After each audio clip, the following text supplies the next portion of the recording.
Allez, voilà, on démarre donc du coup avec cette semaine qui sera une semaine raccourcie puisqu'on aura un jour férié demain aux États-Unis, Martin Luther King, la journée de Martin Luther King. Donc demain, pas de trading pour nous. Le marché fermera d'ailleurs à 19h, 18h45, il me semble. Et donc, je vous recommande de ne pas trader. C'est plutôt des journées où il y a peu de volume. Il y a beaucoup là de personnes qui auront pris le week-end de 3 jours. Donc, je vous recommande vraiment vivement de ne pas trader. Offrez-vous ce jour de repos. Si vous étiez au travail, vous n'iriez pas travailler pour un jour férié. Donc là, c'est la même chose. Il faut vraiment vous mettre dans la psychologie d'en faire une activité. Et donc, quand c'est une activité, on ne vient pas, même si les futurs vont coter, même s'il va y avoir un peu de mouvement, ça sera très bref et ce sera plutôt lié à l'ouverture. Donc, je vous recommande de ne pas trader lundi, mardi. Donc, ceux qui auront tradé lundi et mardi, ce seront 2 journées qui seront cumulées au niveau des propres firmes. Ces 2 jours, le jour compteront comme un seul jour en termes de nombre de jours de trading et en termes de gains ou pertes. Les deux seront additionnés ensemble. Donc voilà, le mardi, on n'a rien à se mettre sous la dent. Sortie de ce jour férié, donc on peut directement passer au mercredi. Mardi, on aura une séance par contre normale, c'est juste qu'il n'y a pas d'événement. Donc lundi, férié, mardi, juste pas de statistiques de statistiques, du moins, on verra après les résultats des entreprises. Mercredi, on aura ici un grand événement avec un discours de Trump à 14h30, donc post-market.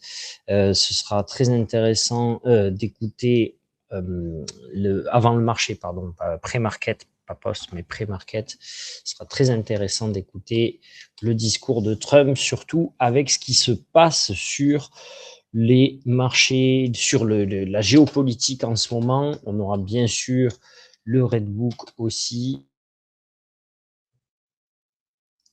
Désolé, j'ai coupure d'électricité.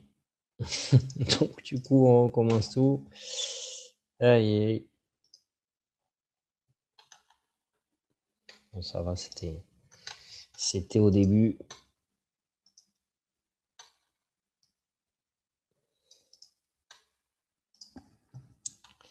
Allez, donc, on recommence notre chanson. Donc, jour férié, lundi, mardi, c'est pas férié, mais on aura donc rien, aucune news.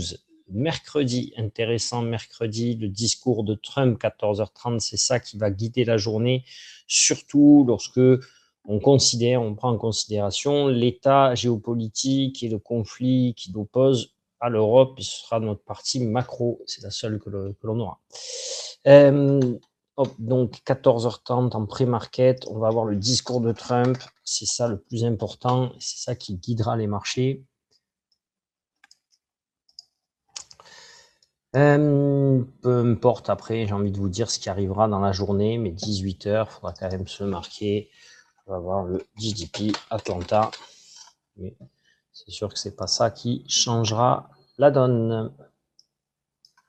Rien ne pourra lutter contre le discours de Trump mercredi. Donc, jeudi, on aura les inscriptions au chômage, bien sûr, mais aussi à la même heure, on aura le PIB qui tombera et on aura surtout le PCE Core, mesure préférée de la Fed, mesure préférée d'inflation de la Fed, donc qui pourrait éventuellement nous donner une tendance, une idée sur une éventuelle projection de taux. On va aussi avoir à 16h, alors attention, là ce sera plus que juste une bougie de 16h, ce sera vraiment une influence sur le PCE Core, donc qui sort à 16h. Le mercredi également, le jeudi, pardon. Le jeudi, excusez-moi. Donc le jeudi 16h, on aura aussi un chiffre PCE, donc qui guidera la journée. Hop. Et vendredi, on aura le PMI, les PMI services, 15h45, 15h45, donc PMI, services et manufacturiers, bien sûr.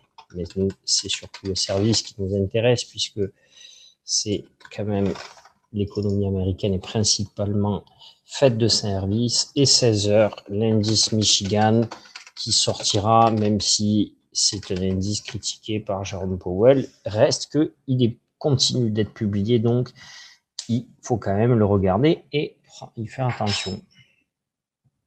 Donc voilà, un tout petit calendrier, mais avec quand même des grosses infos. On recommence, donc lundi 19, férié, mardi, rien, mercredi, discours de Trump très important, jeudi, tiens, d'ailleurs, discours de Trump et l'adjudication 20 ans, ça on va se le rajouter à 19h. Bon, normalement, 19h, ce sera pas, ça changera rien, mais on va se le rajouter pour le travail des cartes de la semaine prochaine. Ça nous aidera. Ensuite, jeudi, donc le PIB trimestriel, les inscriptions au chômage, les chiffres PCE, le chiffre PCE jeudi et surtout donc le chiffre PCE qui sort à 16h pendant le marché ouvert. Donc ça, bien y faire attention. Jeudi, bien y faire attention. Et voilà. Ok, voilà ce qui est noté. Après, on aura des résultats d'entreprise cette semaine. Résultats d'entreprise, donc on va prendre les entreprises américaines et on va avoir surtout donc encore plutôt un peu des bancaires, un peu de financiers, mais ici on va avoir là deux entreprises intéressantes, Netflix, Interactive Broker, 3M. Donc là c'est mardi soir, mardi avec une journée où on n'aura rien, donc en pré-market on va avoir 3M et un peu de banque, mais surtout en post-market, on va avoir Netflix.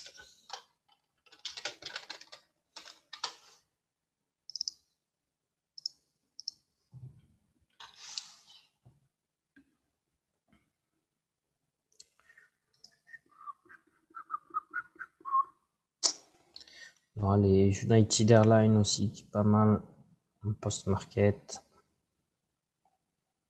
Et First Republic, ça devrait être bon. C'est un peu de bancaire. On a un peu de bancaire le lundi. Le lundi, normalement, c'est férié, mais on aura un peu de bancaire. Donc, le mardi, on aura quand même un peu de rééquilibrage. Mercredi, on va continuer normalement. Là, ce sera tout pour cette semaine en termes de gros. On a Pinacle en post-market jeudi soir, mais mercredi soir, mais on n'y sera plus. Jeudi, c'est pareil, on a Intel, mais on n'y sera plus. Et vendredi, c'est que du pré-market et ça va. Ok. Voilà donc mardi soir en post-market, une fois le marché fermé, on va avoir la sortie des résultats de Netflix, donc qui fait partie du top 10 du Nasdaq. Donc c'est quand même intéressant à prendre en compte et c'est souvent le premier qui ouvre le bal. Et comme c'est un service que l'on peut couper quand on veut, ça donne aussi une tendance de consommation. C'est pour ça que Netflix est assez suivi aussi, hein, parce que si on a besoin d'argent, les premiers abonnements qu'on peut couper assez facilement, Netflix en fait partie. Voilà. En termes de macro, on va pas avoir grand chose à se mettre sous la dent, honnêtement. En termes de statistiques sorties la semaine dernière, c'est plus des résultats bancaires qui ont peiné à donner le meilleur d'eux-mêmes, qui ont atteint le bénéfice par action souhaité, mais qui n'ont pas atteint toujours le chiffre d'affaires qu'il fallait. Par contre, donc un secteur bancaire qui se fait un petit peu bousculé par les propos de Trump, notamment donc sur des propos où il trouve que les taux d'intérêt sur les cartes de crédit, donc les cartes de crédit, attention, nous, on utilise notre carte de crédit pour payer essentiellement. Aux États-Unis, c'est pas vraiment pareil. Les cartes de crédit, il y a donc la réserve de crédit adossée dessus et c'est du crédit crédit revolving qui les pousse à faire beaucoup, beaucoup de crédits. Et donc, c'est du crédit, on n'hésite pas à payer en plusieurs fois sans frais aux États-Unis. Vraiment, il y a une grosse part de consommation là, comme ça, qui se fait comme ça. Et donc, Trump a annoncé qu'il trouvait que les taux de ces crédits-là étaient beaucoup trop élevés, puisqu'on avoisine les 20%, et il considère qu'il faudrait les diviser par deux. Donc, il parle de pouvoir sortir une loi, ou du moins une ordonnance, ou quelque chose qui permettrait de plafonner le taux des crédits comme ça de consommation à 10% maximum, et donc diviserait par deux les résultats des banques. Donc c'est pour ça aussi que les bancaires se sont fait un peu bousculer. On a quand même le gros du sujet, c'est ce qui se passe au niveau européen. Donc, avec la guerre commerciale qui s'annonce entre les États-Unis donc et l'Europe pour le Groenland, donc où Trump a annoncé que sur les pays qui, tenez, on va mettre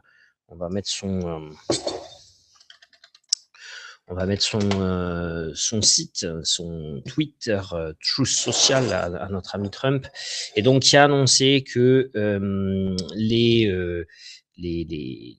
les pays qui donc feraient face aux États-Unis dans cette volonté d'acheter le Groenland seraient sanctionnés par des droits de douane, donc des droits de douane qui s'appliquent dès maintenant, donc avec ce week-end normalement, avec la projection donc d'une pénalité supplémentaire de 10% pour tous les pays qui s'opposent à lui. Et donc, pareillement, il parle d'une taxe supplémentaire donc sur ces pays-là à partir du 1er juin de 25%. Donc 25% de droits de douane, ce serait quand même assez fort. Bien sûr, donc, quels sont les enjeux pour l'Europe et pour le monde, en fait, hein, si on peut, au sens plus large, c'est donc, si vous voulez, beaucoup de produits européens sont quand même exportés vers les États-Unis. Hein, on a vraiment besoin, on a une balance commerciale qui est complètement en notre défaveur. Donc, on exporte beaucoup de produits vers les États-Unis, qui est complètement en défaveur des États-Unis, puisque nous, on importe beaucoup plus de services, en fait, hein, si vous voulez, avec tout ce qui est produit du type, je donne en service ce qui va être du cloud, de l'IA, de la technologie, mais du Facebook, du Google, etc. Mais les produits américains de base ne proviennent pas toujours, si on prend Nike, etc., ne proviennent pas toujours des États-Unis. Donc, vraiment, on exporte de la marque américaine, on importe, pardon, de la marque américaine, mais peu de produits, en fait, finalement, faits aux États-Unis. J'aurais aimé vous trouver, bon, le tweet,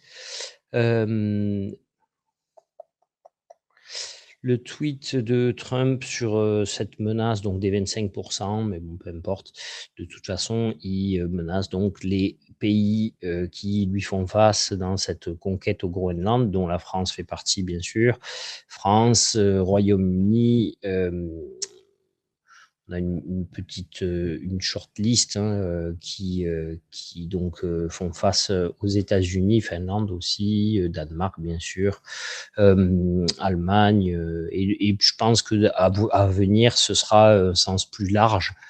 Ce sera toute l'Europe qui va être concernée très rapidement, puisque de toute façon, on voit bien que pour une fois, en tout cas, l'Europe fait front tous ensemble, ou du moins tous les plus gros pays. Pour l'instant, on fait entendre leur voix. Bon, je trouve pas, mais peu importe. Donc, du coup, on va avoir quand même cette volatilité qui, je pense, va revenir sur le marché américain. Pourquoi, en fait, cette volatilité devrait revenir? C'est que tout simplement, le Nasdaq, comme tout autre indice, n'aime pas spécialement n'aime pas spécialement les Je ne vois pas ce que tu as écrit, Maurice. Je sais pas, j'arrive pas à voir. N'aime pas spécialement l'incertitude. En fait, hein, c'est le marché, il déteste l'incertitude. Donc, même si le Groenland, là, il n'est pas spécialement important par sa taille économique, hein, en tout cas, il est important parce que par ce que donc on avait évoqué déjà à la fin de l'année lors de notre premier travail des cartes avec les enjeux de l'IA sur l'année et donc le pourquoi aussi Trump pouvait s'intéresser au Groenland en plus du Venezuela. Et donc, on avait évoqué justement ces routes maritimes futures, les terres rares surtout que privilégie, que donne le Groenland, qu'a le Groenland enfoui dans ses souterrains, et également donc une rivalité assez stratégique donc avec la Chine, hein, et donc un emplacement militaire assez important stratégiquement pour les États-Unis. Donc du coup, qu'est-ce qui peut se passer? C'est que le Nasdaq il y aura une hausse de la volatilité, il peut y avoir une petite rotation un petit peu sectorielle, c'est-à-dire que on pourrait sortir de ce contexte-là des investissements pour aller plutôt se placer sur de la monnaie ou sur de l'or ou sur de la matière première qui flambe en ce moment, bien sûr, dans ce contexte d'incertitude, des taux aussi, donc de valo de pays, hein, des taux d'emprunt. Donc, c'est peut-être aussi stratégique pour Trump. Souvenez-vous, il nous avait fait, c'est pour ça que j'ai mis dans le titre de cette réunion comme un air de déjà-vu, parce qu'il nous l'a déjà joué, hein, le coup Trump, le coup des taxes avec la Chine, maintenant c'est avec l'Europe, pas forcément pour finir avec des taxes à 25%, bien que je pense qu'il a moins à perdre avec nous qu'avec la Chine, mais surtout si c'est pour récupérer des terres rares derrière, il n'a pas besoin du coup, c'est pas comme les Chinois où il doit composer avec eux pour pouvoir continuer de leur acheter. Donc, du coup, il y a une vraie question qui se pose parce que ça lui permet à lui, c'est que si on a une rotation sectorielle et on a des personnes qui sortent de l'investissement en action pour pouvoir donc potentiellement aussi plutôt prêter à des États, puisque les États, s'ils font des guerres, ils s'endettent, mais s'ils s'endettent, ça veut dire que après la guerre vient quand même une économie un petit peu plus florissante, si on peut dire, du moins une économie, des années économiques un peu plus, un peu meilleures. Et donc, ça permet d'avoir des taux où on préfère prêter aux États plutôt que de l'avoir en investissement. Donc, ce qui fait que quand même le Nasdaq est assez imposé aux chaînes de valeur mondiale, hein, forcément. Alors, attendez 2 secondes. Elle y est?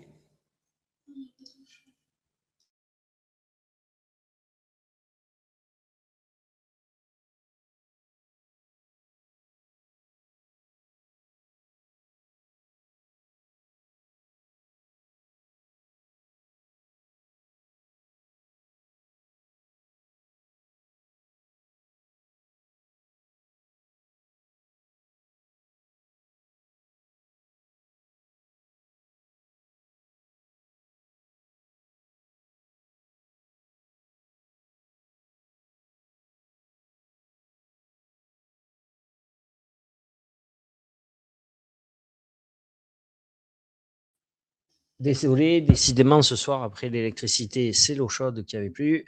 Donc du coup, ce que on peut se dire, oui, c'est que le Nasdaq il va pas aimer ces tensions commerciales en fait. Hein. Il peut être sensible forcément aux tensions commerciales. Sensible pourquoi? Parce que même si l'Europe n'est pas le pays producteur des produits phares, en tout cas, forcément, il y a quand même, par contre, les meilleurs consommateurs, si on peut dire, hein, les consommateurs les plus riches dans ces pays-là. Et donc, si il y a des sanctions commerciales en retour, notamment vers des entreprises comme Apple, Netflix, j'en sais rien, là, pour prendre les plus gros, ou sur l'ensemble des produits américains, forcément, Cela va donc impacter ces entreprises-là et la possibilité pour eux de faire du revenu à l'étranger.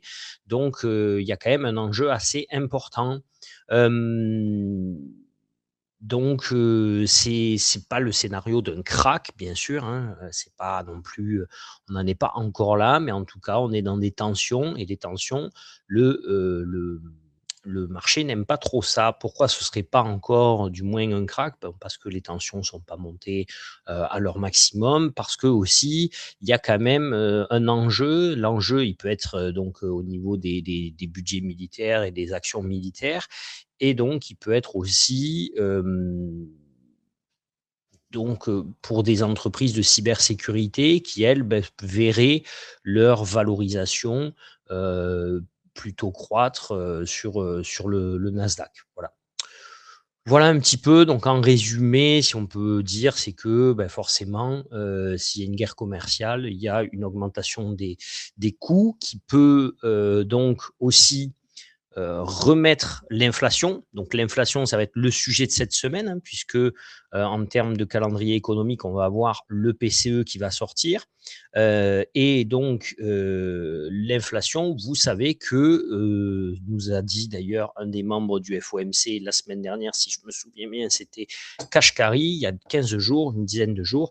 Il nous avait dit que oui, la Fed avait pris des décisions de baisse de taux sur les statistiques de l'emploi, mais que ce n'était plus suffisant et qu'il faudrait maintenant qu'il y ait aussi des progrès au niveau de l'inflation qui soient réalisés pour pouvoir, à un moment donné, reconsidérer des baisses de taux. Dans les chiffres qui sont sortis, le CPI a quand même progressé plutôt favorablement et donc au niveau de l'inflation. Donc c'était quelque chose de plutôt positif pour le marché et donc, on va regarder le graphique directement. C'était quelque chose de plutôt positif pour le marché et toutefois le marché, il n'a pas non plus, ça lui a pas vraiment permis de franchir le 26 000 et de casser cette droite, hein, cette zone, clairement cette zone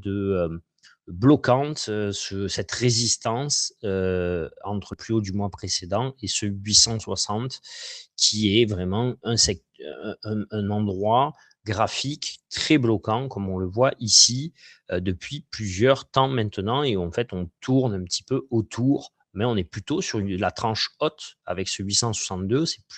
C'est pas on tourne autour en étant au-dessus, mais c'est plutôt on tourne autour, vous voyez, par rapport à ici, mais c'est plutôt on tourne autour en étant en dessous. Et donc, c'est un peu ce qui nous empêche d'aller chercher le 26 000. Donc ça, c'est quand même une info.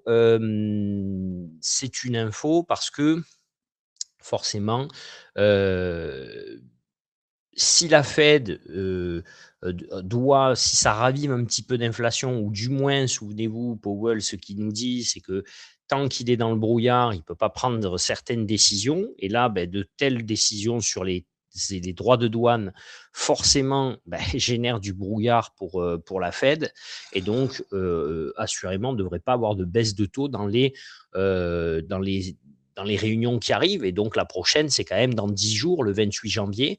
On ne devrait pas avoir de baisse de taux dans cette réunion-là. Donc, c'est quand même un vrai sujet parce que le Nasdaq, il est ultra sensible au taux d'intérêt, hein, puisque forcément, euh, des taux d'intérêt plus longs, c'est l'endettement structurel, une pression structurelle sur la valorisation technologique, puisque c'est de l'investissement plus difficile à faire en recherche et développement, et aussi des taux d'emprunt des emprunts pardon, plus élevés qui pèsent plus sur les résultats des entreprises. Donc voilà,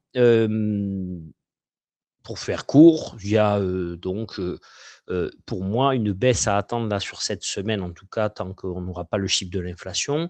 Donc demain certainement avec ce jour férié.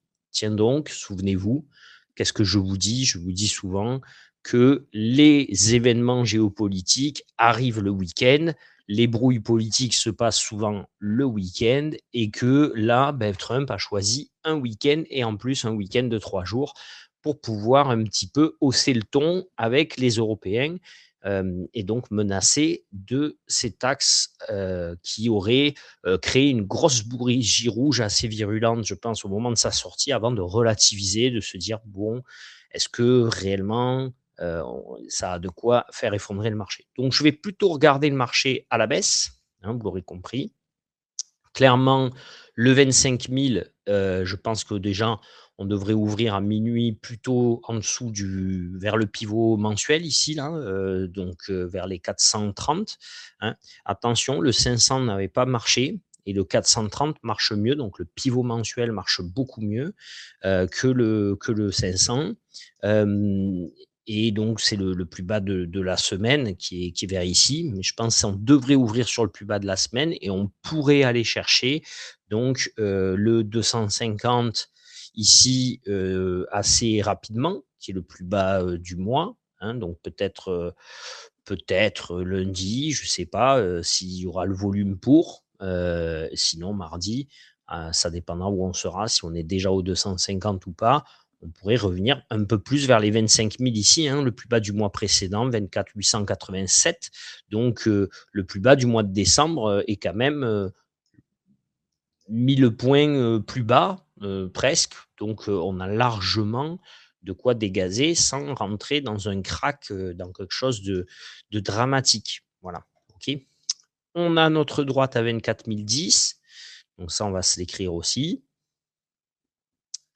Ne cherchez pas cette semaine non plus à rattraper le couteau qui tombe, parce que s'il y a vraiment du volume et des tensions géopolitiques, on aura des très très grosses bougies à plus 50, moins 50, parce que là, c'est les algos qui vont rentrer dans le tas, et c'est pas du trading pour nous, quoi. Il vaut mieux se tenir loin de ça, ou le prendre dans le sens sur une inversion de liquidité. C'est ce que je trouve des fois sympa dans ces volumes-là, plutôt que, mais comme c'est moi qui ferai le live, je vous le montrerai en direct, plutôt que de le prendre sur un rebond, parce que c'est des fois dangereux. Voilà. Alors donc, je vais me marquer quand même les 2-3 zones, mais qui sont, on va dire, des zones donc déjà un petit peu vues, hein. On va dire donc le 25, là, j'ai le 25 425 qui est en zone plutôt 4 étoiles, le 25 000 plutôt en zone 5 étoiles, et je pense que donc on reviendrait vers le 25 250, ah oui, ça, on va le regarder. On peut revenir vers le 25 250, c'est pas mal aussi.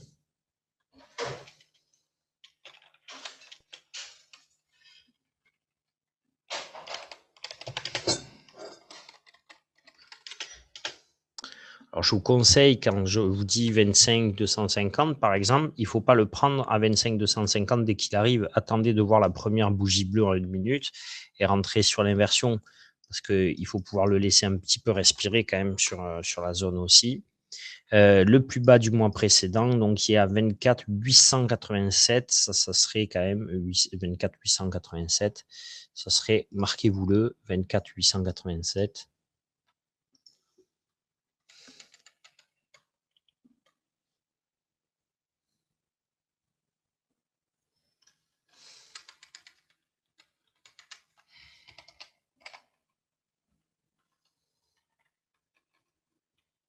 Donc, plus bas du mois précédent.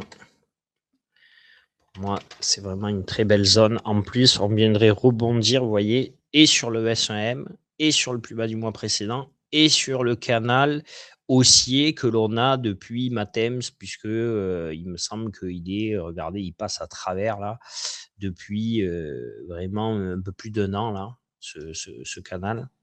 On l'avait vu ici, vous voyez, il faisait résistance avant qu'on passe au-dessus et que chaque fois on rebondisse dessus. Il nous avait refait résistance ici, vous voyez. C'est là où on l'avait tracé, je crois. Donc c'était vers, vous voyez, non, on l'avait tracé plus bas. Il nous avait refait résistance ici avant de rebondir dessus, repartir. Donc là, il nous fait résistance ici, il refait résistance ici. Donc là, je pense que si on s'en approche, il va refaire résistance forcément. Et c'est plutôt une bonne zone Pourquoi le 250 est pas mal? Vous voyez, c'est le plus bas de l'année aussi. De l'année en cours, de l'année 2026. Hein, à 265. C'est pour ça que c'est pas trop mal. Voilà, et donc à la hausse, j'ai du mal à y croire, mais pourquoi pas si on a vraiment un bon chiffre PCE et que ma foi, il y a une évolution positive rapide, au niveau des droits de douane, au niveau du conflit sur le Groenland. On peut péter là le 862, aller chercher le 26 000 et le casser. On voit que le plus haut de l'année, c'est 26 045. Forcément, si on franchit 26 000, on aura vraiment un très bel appui, on aura vraiment un très bel appui là sur cette grosse zone qui est donc a été bloquante, avec la R1M à 975 et donc le plus haut du mois précédent à 940. Donc entre cette zone-là, là, 900, donc plutôt vers 950 du coup, pour rebondir et aller chercher les plus hauts, bien plus haut que 26 000, avec un target, donc direction 26 150 un minimum. Voilà, on se l'était mis, retour sur 965, très bon. On s'était marqué.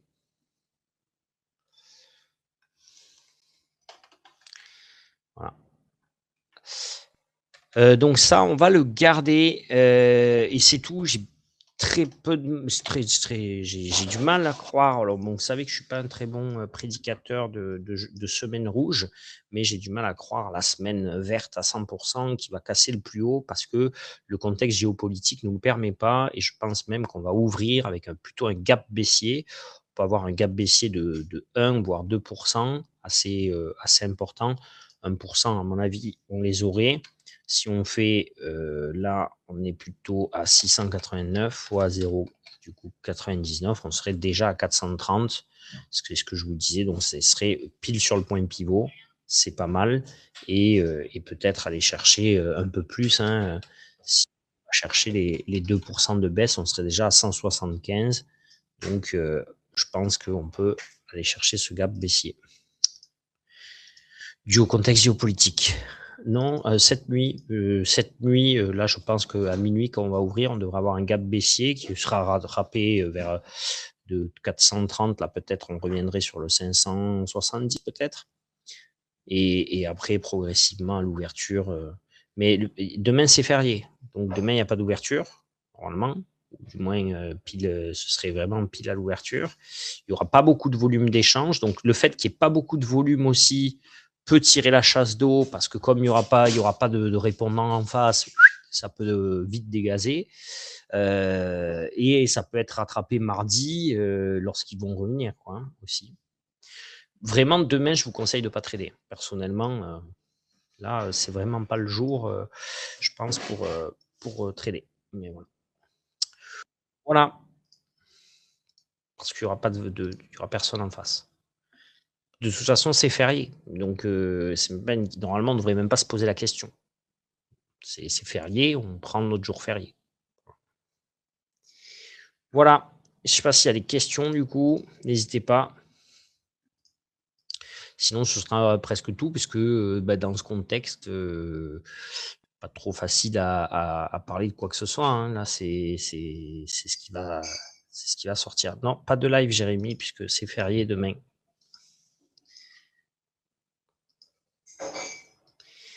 Je te conseille de ne pas trader demain, Jérémy, pour que ce soit clair. Voilà.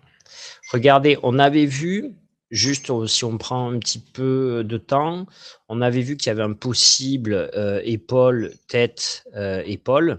Donc, on avait marqué la semaine dernière avec le TE. Regardez, je vais vous lire ce qu'on avait marqué. Possible TE si 25 500, rebond jusqu'à 25 800 et retour derrière sur 25 500. Alors, à ce moment-là, on aura un target à 25 000. Qu'est-ce qui s'est passé? On est venu là, on a fait, regarder ici, là, dans la semaine, pile mercredi, on est revenu chercher les 25 500. On a rebondi. On est allé plus haut que les 25 800, par contre, hein, 950. Et maintenant, on est dans une pression plutôt baissière. Donc, on est un peu plus, on est vraiment un peu sur cette pression épaule, tête, épaule, comme ça. Donc, avec les deux épaules qui sont plutôt dans la même zone, la tête qui allait faire le plus haut du mois, Et donc, avoir la possibilité là de dégazer comme ça. Alors, entre la possibilité graphique et les événements, on voit bien que là, on est bien sur des plus bas de plus en plus bas. On est aussi sur des plus hauts de plus en plus bas. Et regardez ça, on a un potentiel M là qui est assez évident dans son dessin avec cette pression baissière comme ça. Donc là, on peut dégazer graphiquement. Et graphiquement, je pense que c'était un peu ce qu'il voulait faire, sans non plus aller chercher des zones à 20 000 points. Et en plus, on a les événements, on a les discours de Trump. Alors pourquoi on a les discours de Trump Pourquoi je dis un air de déjà-vu? L'année dernière, il a fait la même chose, pareil en début d'année. Si on retourne l'année dernière en début d'année, regardez, début 2025, regardez ici, comme on avait tiré la chasse d'eau, crac, ok. Pourquoi on avait tiré la chasse d'eau C'était vers février-mars, pareil, hein, et là c'était tous les jours, pendant plusieurs semaines, du coup, hein, avant vraiment là d'avoir le gros du gros en avril, la dispute Xi Jinping-Trump.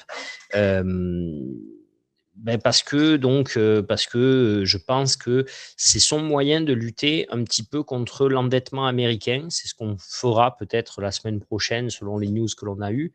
Vous savez que le taux 10 ans américain est un sujet. Hein, hop, on va le faire. Est un sujet parce que le rendement de l'obligation, il est important qu'il soit le plus faible possible. Là, vous voyez qu'il augmente, il est à 4,20, il est bien au-dessus de la Fed, hein, puisque la tranche de la Fed est en dessous. Regardez, la tranche de la Fed, elle est en dessous des 4. 3,50, 3,75, ok. Et on a un taux 10 ans qui, lui, est au-dessus de 4, 4,23. Alors que normalement, il doit être en symbiose plutôt proche de celui de la Fed. Et là, vous voyez, sur un mois, sur 3 mois, regardez l'évolution, elle ne convient pas. Hein. Donc là, je pense que Trump, il va vouloir renverser. Vous voyez, sur un an, on est plus bas. Et parce que donc, en un an, il avait réussi à baisser vous voyez là, en mars, avril, regardez comme il baissait le taux 10 ans américain parce que on dégaze, on sort l'investissement des actions pour le placer sur du bon du trésor. Et donc, je pense que ça, s'il y a au moins quelque chose de positif, c'est ça. Et donc, il sait manipuler un petit peu par ses propos l'orientation d'investissement et donc pouvoir un petit peu alléger l'endettement américain qui en a bien besoin parce que le pays est quand même dans une situation, une trajectoire d'endettement, comme le dit Powell, qui n'est pas acceptable, même si l'endettement l'est, la trajectoire, elle, ne l'est pas. Et donc, il faut réduire tout ça. Mais si, selon l'évolution de la semaine, c'est un sujet qu'on abordera peut-être la semaine prochaine, c'est un sujet un peu technique, mais qui peut être intéressant. Voilà. OK. Et comme on l'avait déjà abordé, je ne vais pas vous refaire un truc trop long dessus. Voilà. Voilà, s'il n'y a pas de questions, c'est fini pour aujourd'hui. Je vous remercie. Je vous laisse 2 minutes là pour voir s'il y a des questions.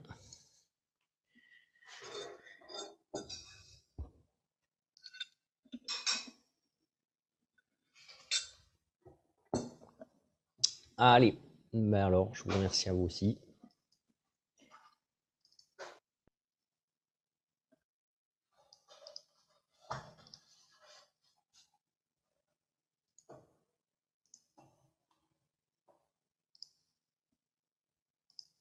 Allez, bonne soirée. À mardi tout le monde. Vous recevrez donc le lien mardi, ce sera moi.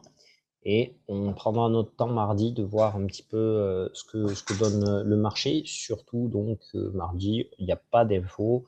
Donc on sera toujours mardi dans l'interprétation de la part de la smart money sur la géopolitique. Donc il n'y a vraiment pas de quoi se précipiter demain, puisque mardi, il n'y a aucune news qui nous permettra de redistribuer les cartes. Donc du coup, ils vont pas se précipiter non plus au bureau. Voilà. Merci à tous, à bientôt. Ciao, ciao, et bon jour férié à tous.